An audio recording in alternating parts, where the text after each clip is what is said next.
Hi everyone, thank you very much for clicking on this video. My name's Becs. I'm a fourth year mature non-traditional student studying at Bristol Medical School in the UK, and I'm excited to show you what a typical day in my life looks like. So once again, welcome and let's go.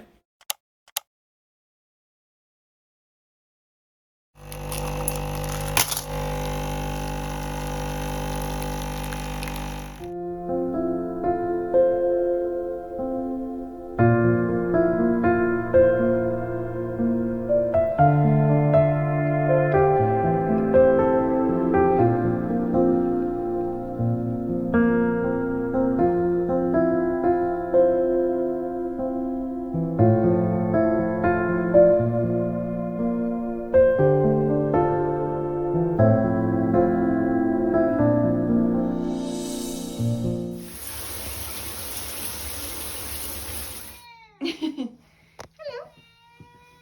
What do you want, kitty? Oh, do you want a biscuit? But you've had your breakfast already. What do you want now?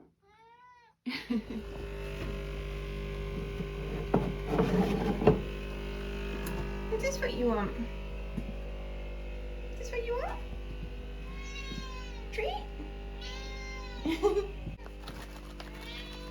Come on then.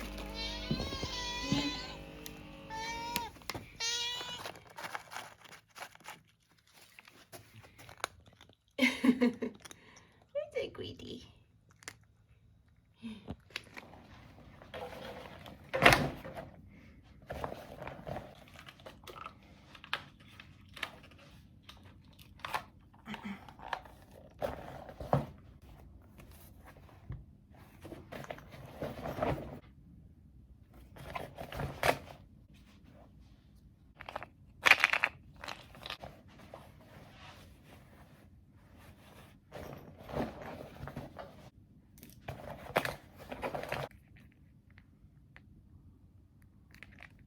Good morning everybody, it's 6 a.m. Thought I would try and take you along with me today because I have a lot of clinical things to do at the hospital. I'm still on paediatrics, I have 3 weeks left, and then I move on to geriatrics at a different hospital. So this morning, my plan is to drive to Long Ashton Park and Ride and to get the bus into Bristol, because when I stay in Bristol for the entire day, so from normally 7 until 5 or 6, the parking is quite expensive. So I'm going to get the bus and then just walk to the hospital from there. I'm planning to go to a clinic this morning, not too sure which one yet, but I need to get a clinic signed off. Then I'm meeting with another medical student at midday for a couple of hours to go and do some clerkings and take some histories and do some examinations. And then at 2 o'clock I have bedside teaching, which is abdominal bedside teaching until 3:30. And then I'm going to come home, probably get home for about 5 and make sure that Clara is okay. Clara, do you want to say hello?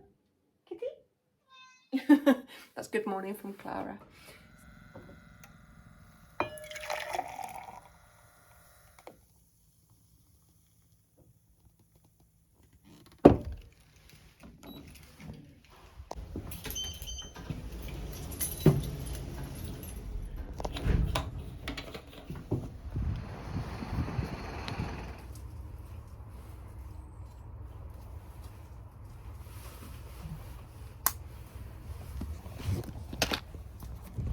Next stop, Ashton Vale.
So I was going to go onto the wards, but they have what's called protected meal times, so I can't actually go and clock any patients.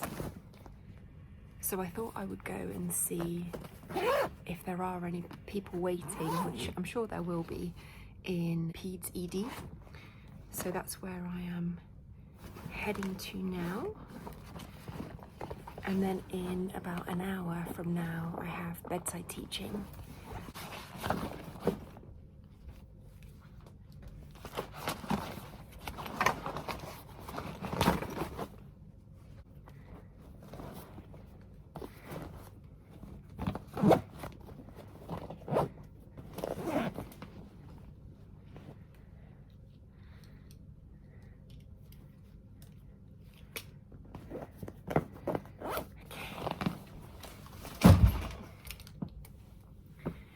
PTD. It's 20 to 2. I've now come to a different ward on the hospital because we have bedside teaching at 2 o'clock until 3:30. Going to ED was the best decision. I saw a teenager with a lower abdo pain radiating to her groin and lower back. So I took the full history, did an abdo exam, cardio and resp, and then I had a really good chat with the reg. We came up with some differentials, and then I presented to one of the senior regs, which always makes me quite nervous, but she gave me some really constructive feedback. She said that I didn't waffle on too much, which is always good, but it would be useful to give a kind of a one-line summary at the end of my findings, and also to talk about differentials as well. Very interesting, and I like the fact that the reg I was with was very keen to teach, so he was kind of observing me as I was doing the abdo exam, and he said that I didn't poke hard enough. So he said I was just way too gentle, which is very good learning, but I could see that just by poking a little bit she was in so much pain. But I guess that's one of the things that I'm learning, is sometimes you just have to cause a little bit of pain to get to the root of the problem.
Muscles.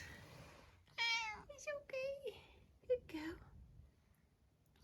It's a treat for being so good. She loves these mussels. I started off giving them to her as a little treat once every few days, and now it's just become a twice a day thing. Is that tasty?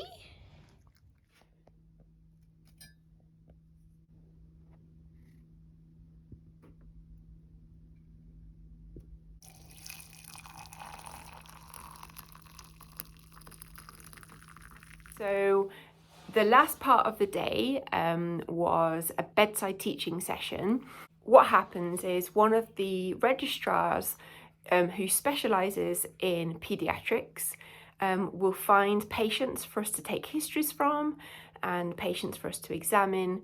And today I was with James, one of the other med students, and Hannah, one of the regs. So she found one patient with Crohn's disease, which is a type of inflammatory bowel disease. And then the second patient had cystic fibrosis.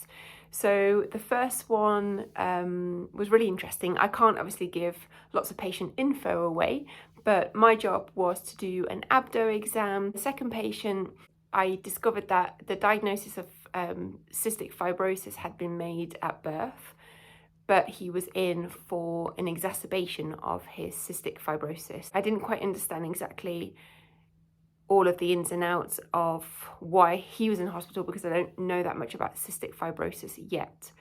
But he seemed to have a lot of kind of gunk on his lungs. Really cool kid to talk to and have a little play around with, and he showed me his toys. And I do love peds. I mean, examining and taking histories from kids is, yeah, it's a lot more fun than talking to adults most of the time. But it's really sad to see so many kids who are really, really ill. But the bedside teaching session in itself was really, really helpful. I think what I'm noticing is taking the histories and performing the examinations, those two things are okay. But then when it comes back to presenting my findings and to summarizing my examination findings, is really tricky for me. And it doesn't matter which exam that is, I just find that kind of summary and making it really slick quite tricky. So it's just practice.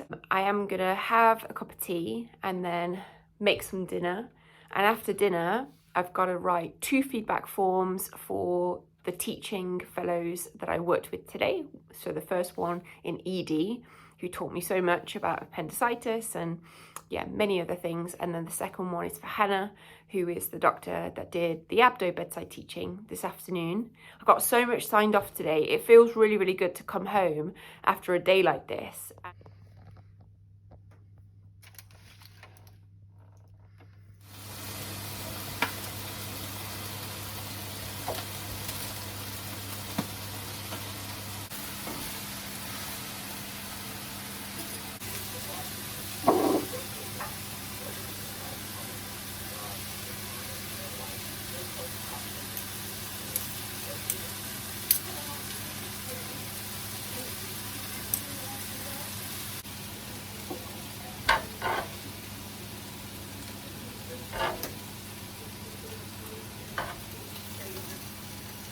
When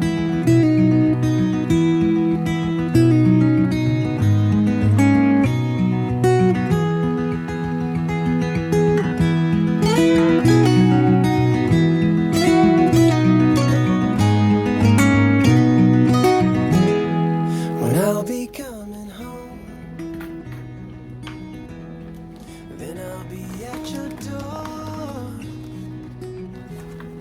When I'll be coming home, I plan to let you know the longing of my heart, the wish I carry high.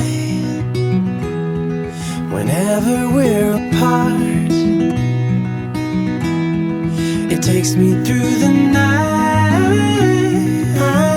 When I look deep into your eyes, I need to somehow get rid of this spot.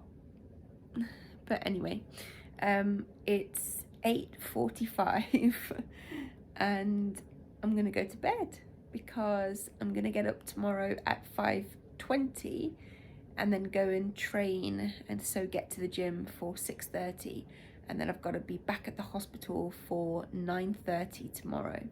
So it's not early, but I want to get up early and go and do some exercise because I didn't train today, which is fine.